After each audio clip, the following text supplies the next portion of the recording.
I don't know about you, but I feel like things are kind of heavy right now. There's a lot going on in the world, and there has been for some time. And I'm having so many conversations with aspiring authors who are having a hard time focusing. I get this. I can understand from the deluge of news that we get to the just distraction of everyday life, of the devices that rob us of our lives, the overwhelm of just all of it. It feels heavy, right? It feels like a lot. I get that. I have been working through this myself too. I'm working on a book right now, and I had a period of time a few weeks ago where it was like my head felt heavy. Like, I don't know how to explain it except for that. It just felt like my head, which normally feels sharp and light, it just felt full and slow and heavy. And I started to look around at my life and I wondered what it could be because I was getting sleep, like adequate, probably 7 to 8 hours a night. I probably need 8 to 9, but I was getting 7 to 8. I was eating great. I have a very good diet. I was exercising. What could it be? I don't drink alcohol. What could it be? And I, when I really honestly looked at my life, a couple of things. One, I had let my scrolling habits get beyond where I like them to be. I had been listening to the news a lot more. And I noticed that a lot of conversations about just the world in general had been kind of negative. That's not how I normally roll, folks. I am a positive person. I intentionally surround myself with positive people. I don't gossip. I'm not a gossip person. I don't like any of that. I don't want that in my life. I try to always be kind. I try to fill my head with positive things, but the fact is I just let it slip for a little bit. Too much news, too much negativity, and I was really, really feeling it. And so a couple things that I've been doing and that I've been coaching my authors on because I've been hearing the same things from them. I'm hearing the same struggles. I sit down to write, my brain feels foggy. I'm having a hard time being creative. They're overwhelmed. And so what I would encourage you to do is to really go on a quest to regain your focus. And there are a few things that I've been doing that I know will help you, that have helped my clients. And I'd love to also hear any additional tips you have. So you can leave a comment on this episode if you are listening to this in a podcast player or on YouTube, if you're watching it on YouTube.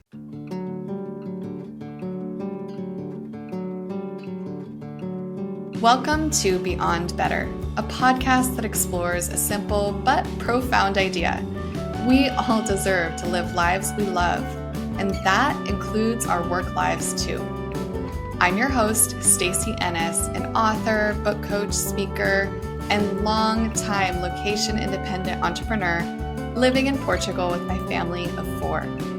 Join me as I talk business, location independence, writing, publishing, and so much more, all focused on building a life that is beyond better. First off, limiting my news. I was shocked and not shocked to learn that most neuroscientists don't read, watch, or listen to the news. I mean, it makes sense, right? If you think about it, what you put in creates your reality. The world around us doesn't really exist. And I know that sounds probably weird to say, but just hear me out. It exists, but it only exists through the reality that we create. And so if I am taking in negativity and I see the world as profoundly negative, my world will be negative. But if I'm taking in positivity and I see the world as positive, my world will be positive. And for that reason, there is no reality. The reality is only my reality and your reality. Neuroscientists understand this, and that's why generally they don't watch or listen to the news. It's just a known thing in their field because they know how harmful it can be. Now, a lot of what I hear when I suggest this to clients or to creatives that are trying to make space for creative work is, well, isn't it my responsibility to be clicked in? And it's a tough one because yes, on the one hand, absolutely, as humans, we should care about what's happening to other humans. Absolutely. On the other hand, our brains were never, ever designed to be able to take in the entire world's pain and suffering. And there is little good it does to you and to the world, actually, for you to be consumed in that suffering and for that to be harming you in your life.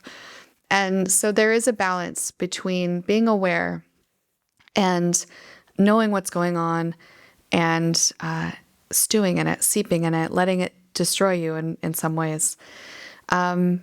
So what I do, and you may have different political persuasions, but I listen to the New York Times Headlines podcast, and it's great because it's just like boom, boom, boom. Here's what's going on. Here's what you need to know. It's usually about 8 minutes. I don't listen every day.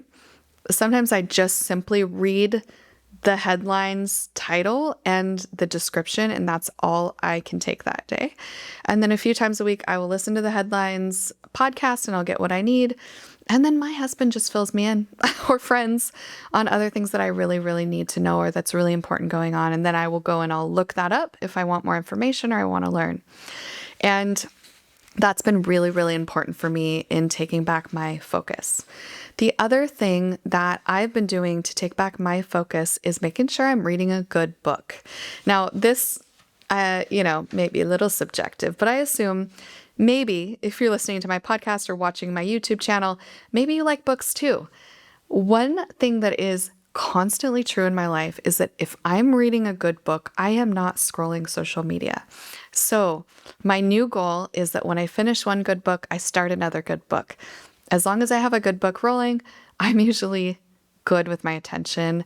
And rather than looking at my phone before bed, which I was doing, I am reading my Kindle. And it's funny, I don't fall asleep scrolling my phone, but I can fall asleep reading my Kindle, which is great because then I don't tend to stay up too late. So that's been a really nice solve for me. I love my Kindle Unlimited, but you can also sign in with your library and check out books for free. So highly recommend keeping a good book in your life at all times. I just read a couple of really good books. One was Cloud Cuckoo Town, I think. Cloud Cuckoo Land. Such a good book. And I also finished The Bean Tree, which was very different than that one, but I really enjoyed. And then there was another one. It was something The Invisible Something of Anna. I'll try to get all of those in the show notes for you if you want 3. They're very different, like wildly different books, but I enjoyed all of them. So I'll link them for you if you want to find some good reads. I'm enjoying my current read too, but I'll tell you about it when I'm done to make sure I want to recommend it. So have a good book in your life. Like that is a way to take back your focus. It is such a powerful thing to have something interesting, engaging, stimulating to keep you clicked in, to keep you entertained. So you're not going to Netflix or your phone. You have been thinking about writing a book for a while now, maybe even years. The idea is there, the intention is there, but somehow the book just isn't getting written. That's where Idea to Draft comes in. Idea to Draft is a small group coaching program led by me, Stacey Ennis, to help you create a structured, well-positioned draft that not only will be a great book, but will also be positioned to help you make the impact you are meant to make on the world. The best part is that you won't be doing it alone. You'll be journeying alongside an incredible group of other driven future authors and have expert guidance from somebody who has contributed to more than 100 books throughout 16 years in publishing. If you decide that this is the year you are finally going to write your book, head to staceyns.com/idea to draft to grab your spot in the program. The other thing that I've been doing to take back my focus is integrating some visualization or meditation into my morning. I'm not perfect about this. I don't do this 7 days a week, but I would say probably like 4 to 5 days a week. And I've been using a new app that I'm really enjoying called Activations. It's maybe more for you ladies. It's more of a female-oriented app, which I've actually been really enjoying that aspect of it because they have different challenges in it, like lucky girl challenges, things like that are really for women, for females. So that's fun because not a lot of things are necessarily tailored for us as women, and I like it because it has different. You can select different parts of your life and pick an activation or a meditation, essentially, for something active. So if you're on a walk, you're getting ready in the morning, you're getting ready for bed, there's a bunch of different more active activations, meditations in that app. And I've enjoyed it's $30 a month, so it's not like a cheap app, but for me, it's worth it to not have to go look for meditation on YouTube, find one on my podcast app. It's right there. I can select different challenges and I can have a daily one fed to me. And I've been really enjoying it. And the other thing that I've been doing with that is after I do my activation in the morning, then I'll write a little bit about it. And usually I'll write some affirmations and then I'll write 3 things I'm grateful for.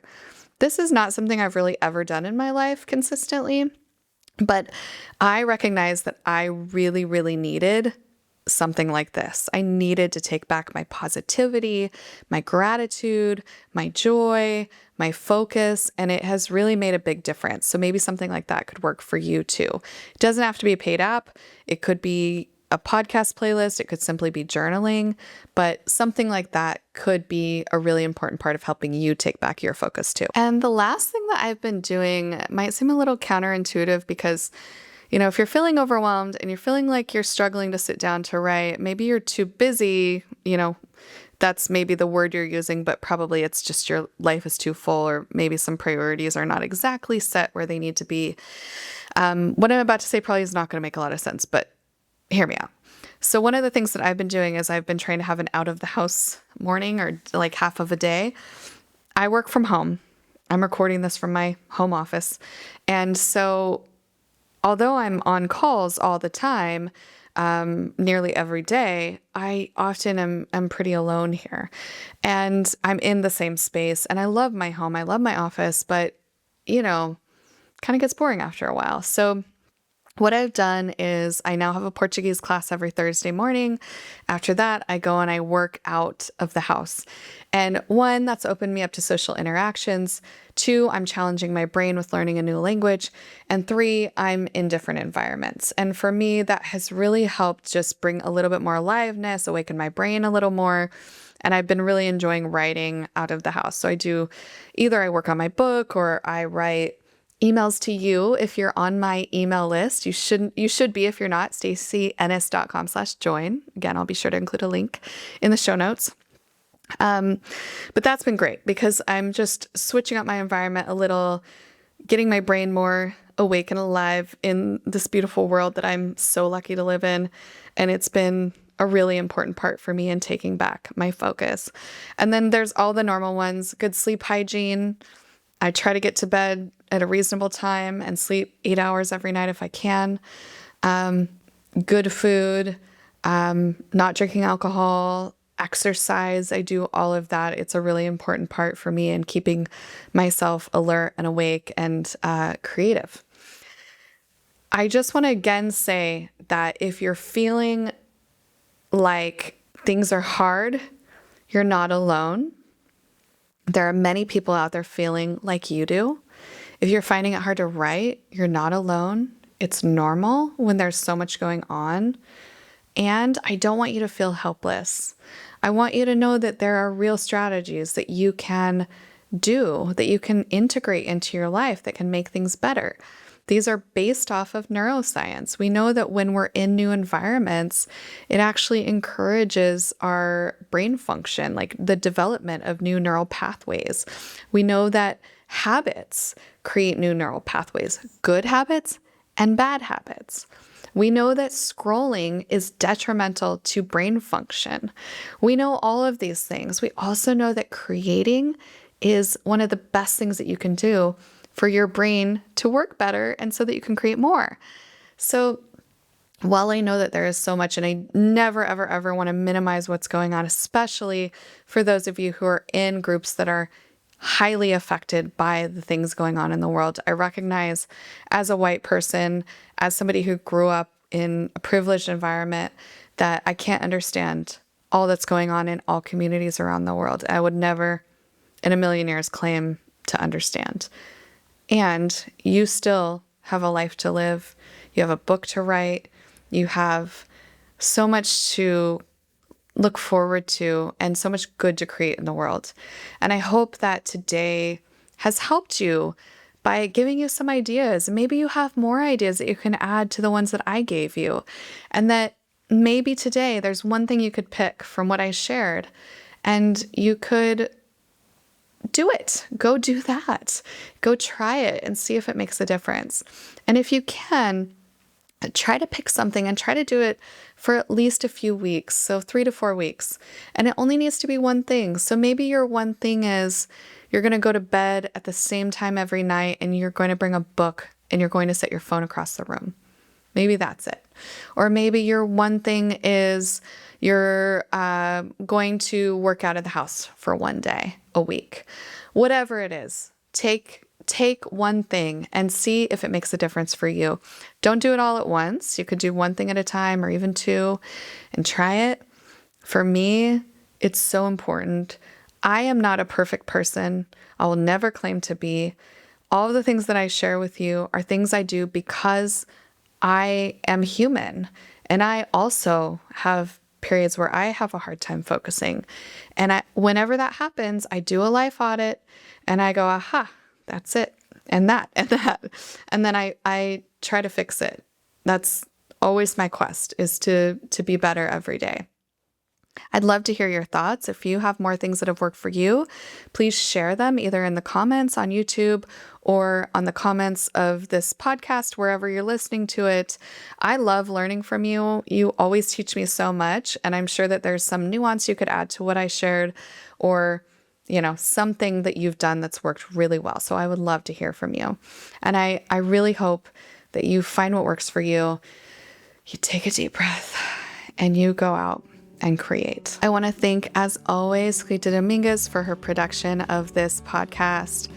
I know it's so repetitive. I know I say it every single week, but she is the reason that you are listening to this or watching this. She truly gets it out into the world. I am just the person that comes in and talks. She does everything else. And I am so, so grateful. And since you're still listening to this or watching this, I would be so honored if you would take 30 seconds to leave a maybe 5-star review and a rating and review. And do make sure that you are following the podcast or subscribed on YouTube, because that just helps you make sure that you don't miss these amazing episodes, right? And I will be back with you before you know it.